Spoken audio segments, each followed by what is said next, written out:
Voilà, béni soit Dieu. Je voudrais ce soir vous amener dans le livre du prophète Osée au chapitre 11 au verset 3. C'est un texte que nous connaissons bien, que nous avons souvent utilisé.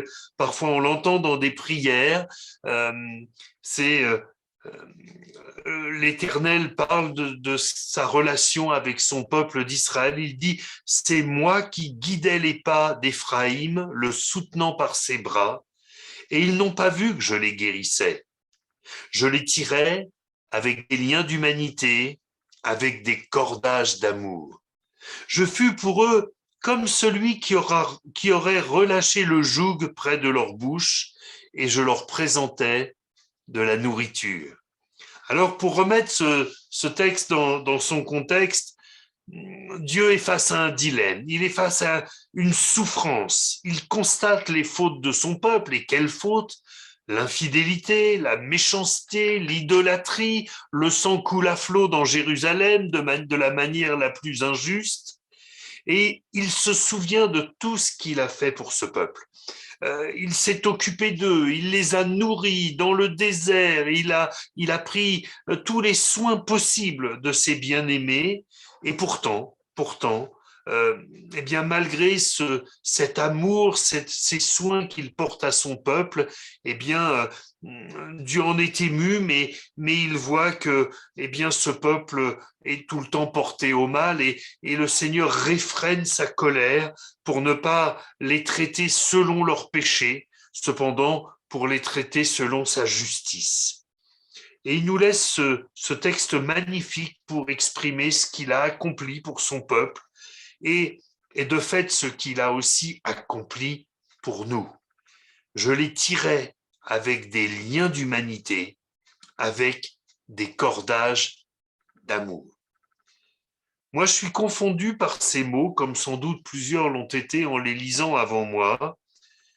Et souvent, nous entendons ces mots dans des prières, dans, voilà, Seigneur, attire ces gens-là par des cordages d'amour, par des liens d'humanité. Donc, on voit que c'est quelque chose, c'est une expression qui nous marque, qui nous touche. Alors, on comprend bien les cordages d'amour. On pense à cet amour de Jésus-Christ qui a été manifesté, cet amour de Dieu, car Dieu a tant aimé le monde. Et je note dans l'Évangile selon Jean au chapitre 12 au verset 32, eh bien ces cordages d'amour, et moi, quand j'aurai été élevé de la terre, j'attirerai tous les hommes à moi, dit le Seigneur. Donc on voit bien ces cordages qui nous ont attirés à Christ.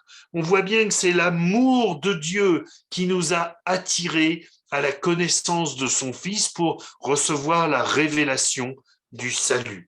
Et je sais, nous le savons tous, que Dieu est amour, nous l'avons expérimenté, et objectivement, nous l'expérimentons encore.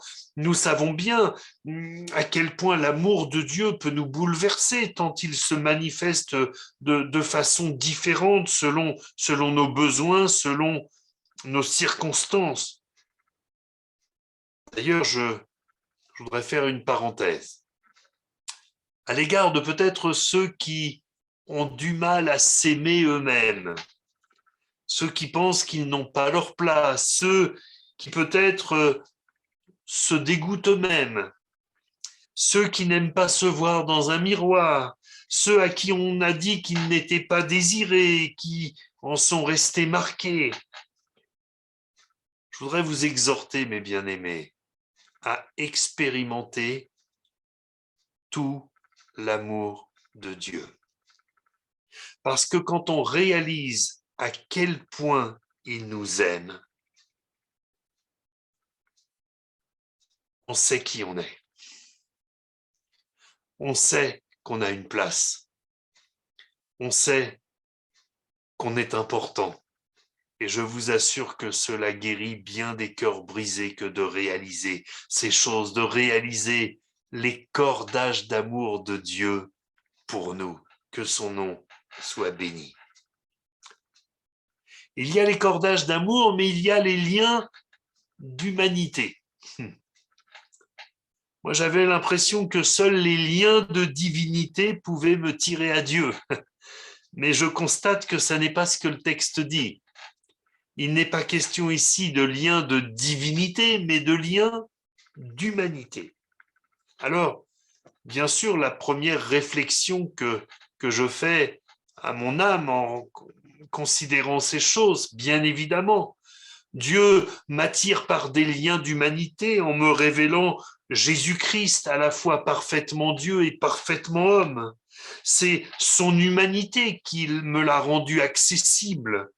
Il est Emmanuel, Dieu avec nous, mais dans son humanité, dans notre nature, dans une nature comparable à la nôtre.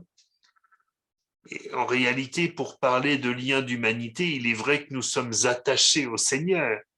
Et lui-même s'est attaché à nous, il nous a aimés le premier. Alors oui, il y a sans doute cette pensée des liens d'humanité qui sont en Jésus-Christ pour nous, mais je crois qu'il y a une seconde pensée dans ces mots.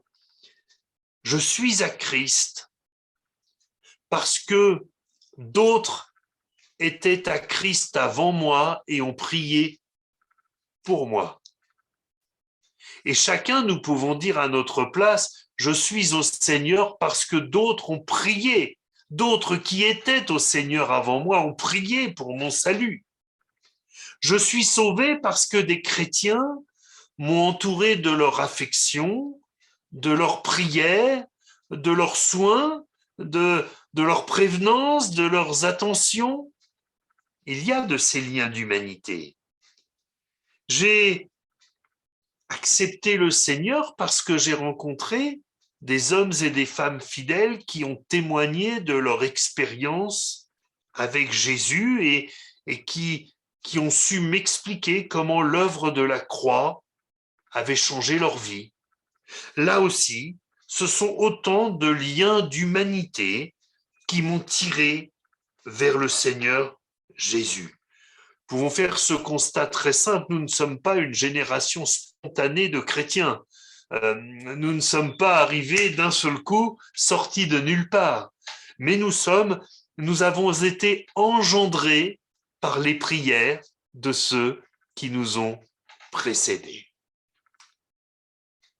Ces liens d'humanité, maintenant, nous qui sommes à Christ, nous qui avons été tirés à Christ et qui sommes à Christ, eh bien, nous sommes appelés à les manifester à notre tour.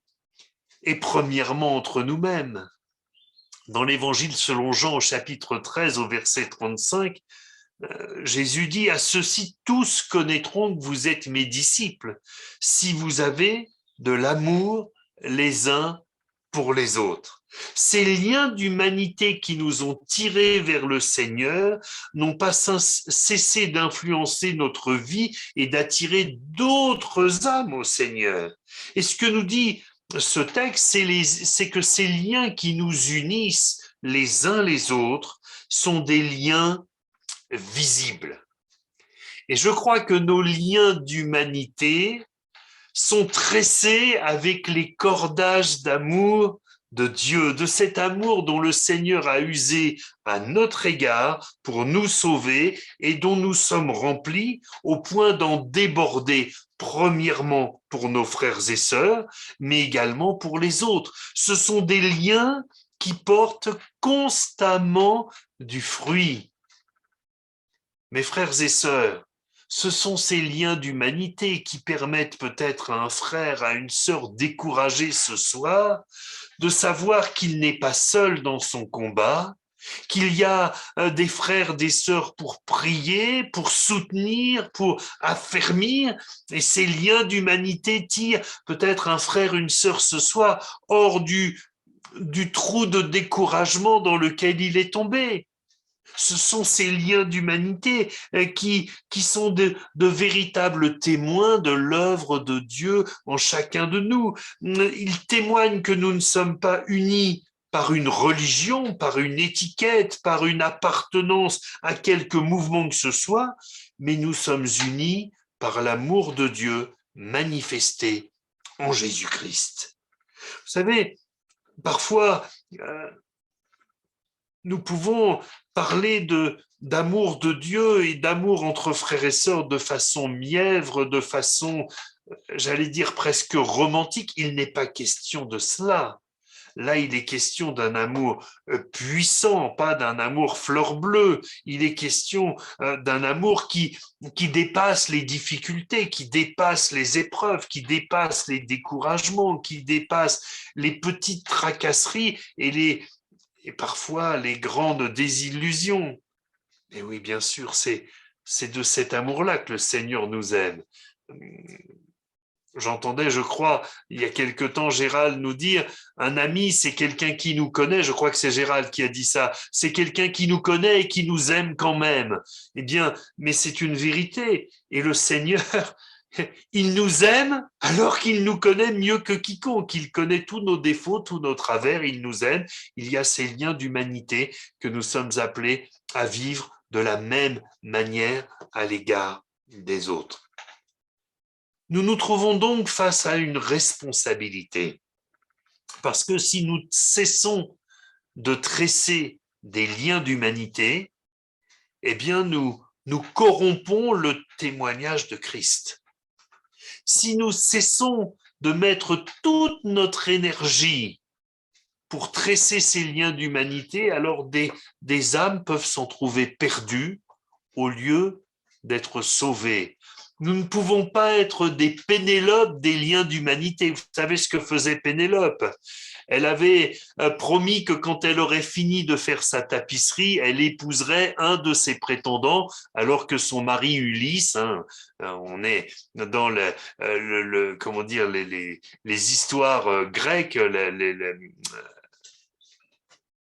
la mythologie grecque et donc effectivement elle avait promis que mais alors tous les jours elle tissait donc sa tapisserie et la nuit elle démontait ce qu'elle avait fait. Alors il n'est pas question que nous démontions nos liens d'humanité, mais au contraire nous voulons véritablement les entretenir. Qu'est-ce qui peut démonter nos liens d'humanité?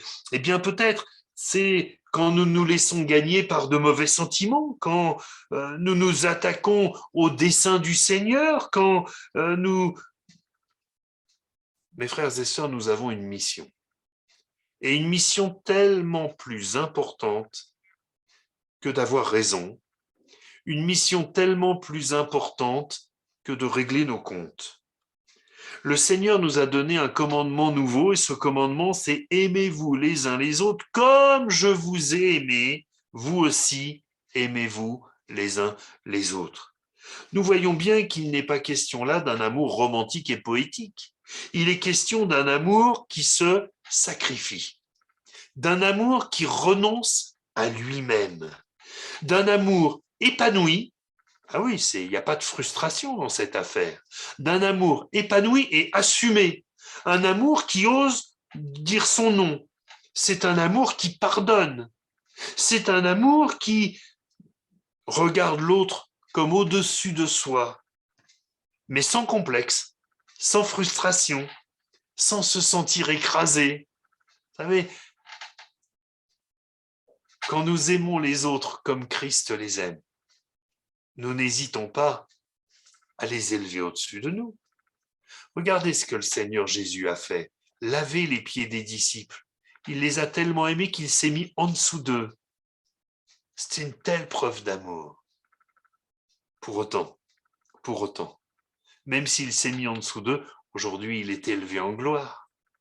Et nous savons que même si nous acceptons bien parfois bien d'être vus plus bas que ce que nous pensons être, c'est pas très grave.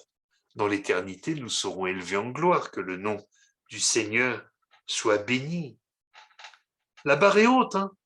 Comme je vous ai aimé, vous aussi, aimez-vous les uns les autres. Qui peut se sentir capable d'aimer comme le Seigneur aime? Aïe, aïe, aïe.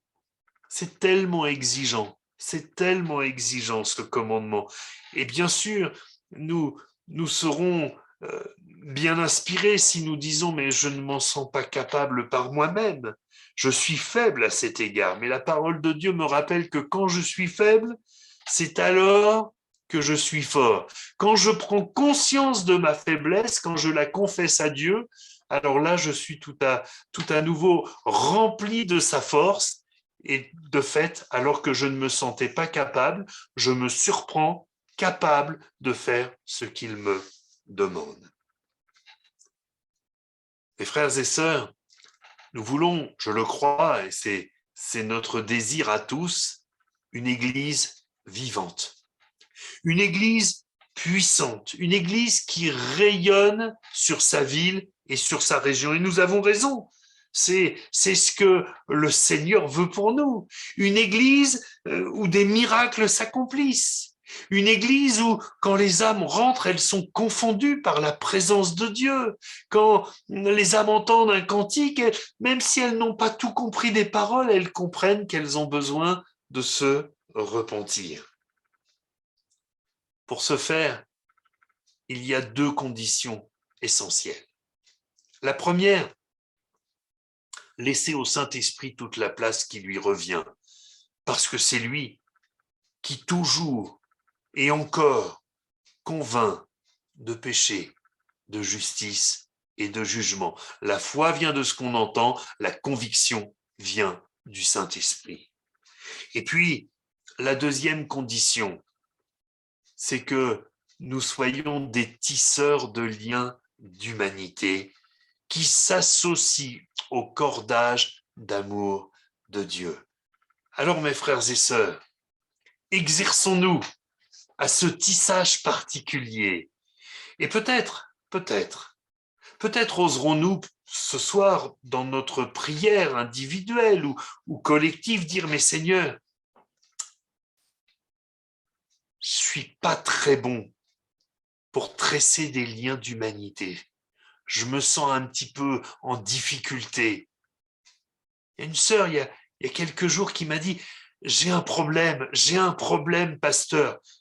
J'arrive pas à supporter les autres. La parole nous dit, supportez-vous les uns les autres, mais c'est vrai que parfois, on peut avoir de la difficulté, on peut manquer de patience, Mais là où nous sommes faibles, le Seigneur nous rend forts. Alors, nous voulons dire, Seigneur, à toi la gloire. À toi la gloire. Rends nos mains habiles, ou plutôt nos cœurs habiles, pour tisser des liens d'humanité, et que ton nom seul en soit glorifié. Amen. On prie le Seigneur ensemble. Grand Dieu du ciel, grand Dieu du ciel, c'est vrai, c'est un enjeu qui nous dépasse. Être de ceux qui tissent des liens d'humanité, de ceux qui aiment sans condition, de ceux qui bénissent ceux qui les persécutent, de ceux qui aiment ceux qui les offensent, de ceux qui font du bien à ceux qui leur font du mal. C'est vrai qu'on n'en est pas toujours capable. Il y a des jours où on est bien disposé, et puis certaines fois, c'est vraiment difficile. Nous avons besoin de tout ton secours, Seigneur.